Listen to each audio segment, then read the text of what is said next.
իմ գործընկերը ամբողջությամբ հավելեց, ես միայն կարող եմ մի բան նշել հստակ, մեզ համար փաստաբանների կողմից արդեն իսկ մինչ այս պահը հնչեցված հարց պատասխանները ելույթներից հետո դատարանին ամբողջությամբ բավարար է, որպեսզի դատարանի համար այս ամեն ինչը ակնհայտ ապօրինի հանդիսանալու վերաբերյալ հետևության հանգի։ Մասնավորապես իմ գործընկերներից մինչ այս պահը ելույթ են ունեցել Արմեն Ֆերոյանը, Ռուբեն Հակոբյանը եւ մեր հարգելի պարոն Ամստերդամը եւ վերջիններից ելույթից հետո իմ սուբյեկտիվ եւ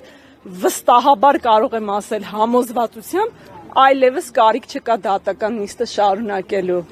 բայց մենք շարունակելու ենք։